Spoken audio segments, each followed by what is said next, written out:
Assalamu alaikum. Today we're going to talk about implantology. We're going to expose to you the components and the basic principles of implantology. What I hear the most from people is they equate an implant to a screw. It is not a screw.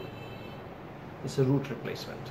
So when you do mention the word screw, immediately the value, the quality, and the implication of a biomedical device is reduced to a piece of hardware. So we should never use the word screw. It's a root replacement. It's biomedical. This integratable into the bone, it actually becomes osseointegrating. What that means is the roughness of the surface that is created at the manufacture of an implant allows for bone cells to grow into the concavities and hence anchor the implant much better than the root to bone. Now, having done that, when you have the anchorage of the implant to the bone, it creates a bone implant interface, unlike a root bone interface.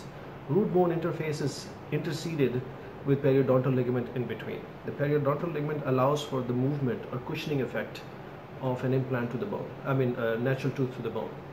An implant does not have that. Keeping that fact in mind, do not bridge an implant with a natural tooth, because on one side, if you have the implant, which is immovable, the crown on it is not going to go up and down. And on the other side, if the bridge is anchored to a tooth, then you're going to have some movement, and that would cause extra stress and strain on the neck of the implant, and the implant can fracture. If not, at least you have saucerization in which you lose the bone around the implant neck. So you have to keep that in mind. Second of all, realize the implants come in different widths and different lengths. You determine the width of an implant in accordance with where you're placing the implant. Normally, as you come anteriorly, the implant width decreases. You can place an implant as wide as 1.5 or 2 millimeters. As you move towards molars, remember the molar width, the crown width itself is about 10 to 12 millimeter. So you can easily safely place an implant which is 5 millimeters wide. Length is determined by the amount of bone that you have available or the amount of bone you're trying to recreate.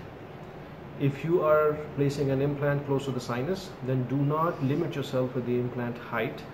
Do a sinus lift on the inside and get as long of an implant in there as possible. And I'll try to explain to you the mechanics of it. Imagine, if you would, that you are trying to hang a painting on the wall. Now, if the screw that you're hanging the painting with is about 4 inches long, and you only put in 1 inch of it inside the wall, and you hang a painting on it, what is going to happen? You'll have very unfavorable conditions for the fulcrum arm of the screw that is hanging out. We are doing the same thing with short implants in teeth. If the implant, let's say, is only 8 millimeter long and you're placing into the bone, do realize once the implant is exposed to the oral environment, you're going to lose about 1 millimeter or so of bone, even 2 millimeter.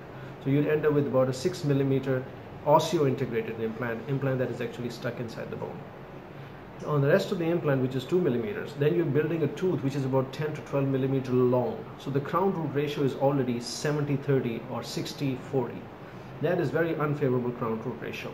On top of that, throughout life, in case the implant does get an infection, peri-implantitis, you can end up losing more bone. So on an 8 millimeter implant, if you have 8 millimeters of osteointegration and you end up losing 3 millimeters or 4 millimeters of bone, you've lost half the bone on that implant.